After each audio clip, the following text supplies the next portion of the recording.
my channel, or welcome if you're new. My name is Jordan Hadley and I make Disney, lifestyle, and DCP related content here on YouTube. Today's video is not the video that I thought I was going to be filming, but in the wake of kind of current events that happened yesterday, I felt that I needed to talk about this. So this video will be talking about the Disney's phased reopening and the Disney's opening date and the fact that what that means for, you know, us as future cast members and possibly a little bit of what it means for current cast members. So if this sounds like something, and then just kind of my whole thoughts on the whole situation and the negativity that's going around, especially in the Facebook groups and stuff like that. So if this sounds like something that you might be interested in watching, please continue to watch it. And also don't forget to like and subscribe, and then share this video if you enjoy this, so that I know that this is the kind of, that if you like Disney content updates, Disney World updates, don't forget to like, subscribe, and possibly share this video if you think that would be helpful for any of your friends. But without further ado, let's get into it. In case you haven't heard yet, Disney World had announced as of yesterday that they have dates for reopening, and it's going to be a phased reopening because during this whole COVID situation, obviously Disney is they place a very high priority on guest safety and also cast member safety, and so they don't want to rush into anything because they are such massive theme parks, and they don't want to put anyone at risk, but they also know that, you know, the theme parks need to be open in order for the company to continue to, you know, provide jobs for the cast members that work there and to continue to make magic for families and things like that. As of yesterday, they announced that on July 11th, Magic Kingdom and Animal Kingdom will be opening, and as of July 15th, both Epcot and Hollywood Studios will open. And this is after Disney Springs actually opened this past weekend. Again, all of the Disney stores opened, in the Disney operated stores, like Basin, World of Disney, some of those stores opened up in Disney Springs. This is also coming on the heels of Universal Studios announcing that they're going to open, and they're all set for an opening on June 5th. And SeaWorld has also announced that they're going to open up on June 11th. So those are kind of the big three theme parks in that area. And it's very interesting to kind of see how that'll happen. My kind of biggest concern at this point has been, or my biggest fear, I guess I should say, is after watching videos of people in Disney Springs after the Disney stores reopened, like World of Disney and stuff, I was a little bit concerned because there were lots of videos and vlogs of the kind of opening days of City Walk and Disney Springs, and I watched a couple of those, and everyone looked to be, you know, maintaining social distancing procedures and wearing masks and things like that. And mind you, Orlando is locals. Like, the people that are there right now are not tourists because all of the parks are closed and all the hotels are closed. So this is just like Orlando natives or people from Florida and other surrounding areas that have kind of come down to see this. But I was a little unnerved to see videos from when Disney Springs opened up their stores, because there were crazy lines. I saw one video that had the line all the way back for World of Disney, all the way back to Rainforest Cafe. So that means the building itself was already at its capacity, and that's a large building. But the building itself was already at capacity, and so they were looping it almost halfway around the Disney Springs area. So the lines are whatever, like they're going to be longer because you have more distance between people. The bigger problem that I'm scared of is that as this video kind of panned through the line, there was a lot of people without masks on, a lot of people talking in big groups, a lot of people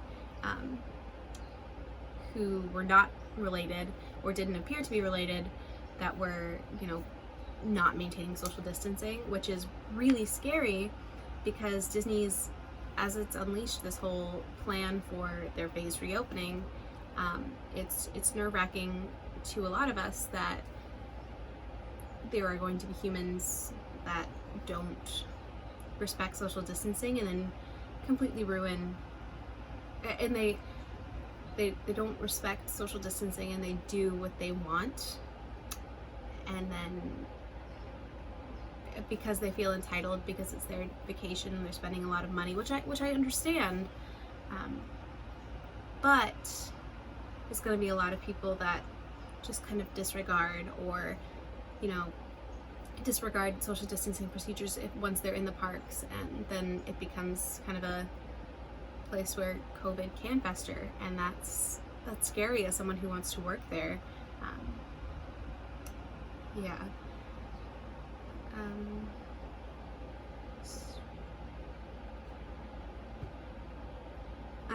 As it kind of stands, the policies that they're going, so Disney released this whole plan for how they were going to phase reopen the parks.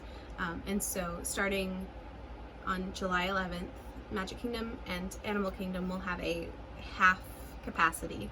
So if you don't know what that means, I don't actually know the numbers specifically, but I know I have been in the parks around Christmas time, and we've gotten an email on the By Disney Experience app or notification that says the park is at capacity, and that happens around like 12 or so. During high points of the year, there is a capacity that these parks can be at, just to kind of minimize the lines as much as possible and keep them from all becoming 4-hour lines. And also just for safety policies and safety purposes, if there was a fire or God forbid, like a terrorist action or something like that, and you had to evacuate people really fast, you can't have that many people. Lord knows anyone who has tried to get out of Magic Kingdom after the fireworks knows what just herding cats kind of a situation that can be. And so yeah, there's a reason why there's capacities. But so the parks will be opening first at half capacity and then later at 3/4 capacity, and there's a lot of new policies in place, including cast member temperature checks. There will be mandatory masks that all cast members will wear, and then also I think they're going to highly encourage or possibly require guests to wear them as well as social distance lines in like markers, I guess, so 6-foot markers in each of the queues for the rides. And finally there will be multiple like Germ-X stations. So there are already some like hand sanitizer stations, but there will be hand sanitizer stations like at the beginning of a queue, right as you're about to get on the ride, and then at the end of the ride, just to kind of make sure that you're staying clean. And if you were to contract any or to pick up any germs on, say, Splash Mountain, they're gone, and then you don't carry them to other places in the park. Which all of this sounds amazing, and I'm so grateful that they are doing the work and working really hard to get these parks ready to keep everyone safe, but also kind of make that magic and return to some sort of normalcy. Especially, I mean, Disney is the theme park industry in general, and the tourism industry in Orlando is the biggest industry without a doubt, and it's one of the biggest employers. And Disney is single-handedly like one of the biggest employers, and these furloughs that left a lot of people and a lot of cast members unemployed are really devastating, and it hurts not only like emotionally, but it hurts financially, and it hurts the entire economy of that area. And so in order for Orlando to recover, we have to get the tourism industry back up and going. And so that's kind of my thoughts. In regards to this though, because there's this whole half capacity thing and you have to make reservations in advance, there has been a lot of negativity in DCP Facebook groups, or just the one really. And there have been a lot of people, anxious and talking about, I'm not going to be able to go to the parks. I'm not going to be able to, this program is not going to be what I always dreamed my college program would be, so I need to just not do it and I need to step back. And it's just really hard to be around that kind of environment, and so I've been trying to kind of stay out of the social media or the Facebook, because I already have my own anxiety, but to kind of take on other people's anxiety when you're trying to stay positive and trying to just take every day as you can and get through this whole COVID craziness, because it's completely unprecedented, so we don't know what's going to happen. I sound like a broken record, like everyone says that, but it is very true. And no, this program may not necessarily be kind of what I had envisioned for, like, since I learned about the program, but it doesn't mean it's going to be any less incredible of an experience. And there's a lot of Fall Advantage people who are completely devastated because their program has been entirely canceled. And so to see all of these fall participants who are like, oh no, I'm not going to the parks is too much of a burden for me that I can't, which, I mean, the reality is, when you're on a college program, you're working. You work 5, sometimes 6 days a week for 10 to 12 hours a day. So you're going to be in the parks. Yes, you're not playing as much as you would, but in my experience with the Disney company, and granted I haven't worked there yet, but I have friends who are cast members, and I follow their social medias, and I follow, I've done projects about the corporate responsibility and the commitment to their cast members.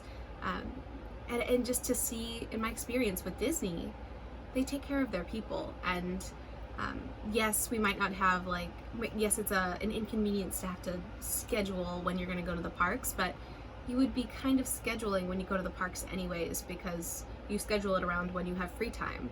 And so it's another step, but it's for the greater good. And it's just really disheartening to me to see everyone being so selfish about things. And that's not just isolated to Disney, it's kind of COVID in general.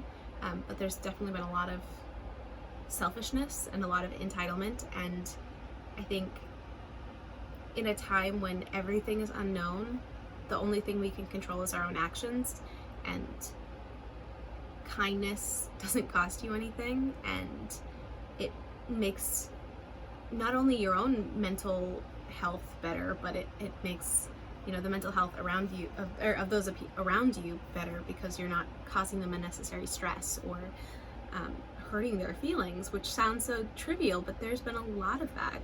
I don't know, that's kind of my 2 cents. Sorry, this video is a little bit heavier, but I thought I really needed to make it just in the wake of this news. As for where I stand, I'm still planning on doing my program. Actually, my boyfriend and I have seriously started looking at apartments, which is absolutely crazy. But we will probably be moving to Orlando in the next couple weeks. Not the next couple weeks, in the next month, maybe month and a half, depending on his job. He's got a couple questions for his boss, and then we'll figure it out. But I'm so excited, and I think the other thing, one of my biggest pieces of advice to guests, that maybe if you're planning a Disney trip and you're worried about all of the kind of craziness, is Orlando's a great city. There's so much else to do besides Disney, and I think this is one thing that really kind of being on this platform and looking at other Disney vloggers, because they do fun things on their days off besides just going to the parks. So even if you're a guest, I challenge you to like look up days in my life from different vloggers, and they'll show you, you know, fun thrifting spots or fun coffee shops, things like that. Or like, if for some reason you can't make it to the park, yeah, it sucks that you can't use the ticket, but I mean, you're an hour from the beach, like gorgeous beaches, like go to the beach. Like, I think the best thing that we can do for ourselves at this time is just to be flexible and to kind of be willing to roll with the punches, because we all know there's so many punches being thrown, and yeah, it's not great to kind of pay all this money for a vacation, but and then not be able to do what you expected, but be flexible and open to new experiences. Because I mean, I know my family has been to Disney so many times, and we have our expectations of what we're going to do each day that we're in the park. But one of the best things that came when I was, you know, there with my boyfriend was we just walked and we explored, and we did resort hopping, and we did walking between Epcot and Hollywood Studios just for the walk, and spent time on the boardwalk. And I think there's so much more that you can do that is not going to endanger people, and not going to be hurtful or harmful to cast members who are college age students that are being harangued, for lack of a better word, by the Karens of the world that are disappointed that their vacation is not what they thought it would be. That was a little bit of a tangent, I should say, but yeah, so kind of where I'm at. I'm moving to Orlando. I'm so excited. Definitely subscribe if you want to see. I'm going to be doing some moving vlogs, and it'll be a like 3-part thing, because I have to move from Maine to Minnesota to grab my stuff from Minnesota, and then that's going to be a whole thing. If you enjoyed this video and would like to see more, please subscribe and hit the little notification bell so that you know when I upload. And I'll like this video so that I know that you enjoyed it, and comment down below with your thoughts about Disney's reopening. Stay tuned for next week's video, where the video that was going to go up this Friday will go up. But yeah, I hope you enjoyed. Thank you so much for watching, and I'll catch you in my next one. Bye.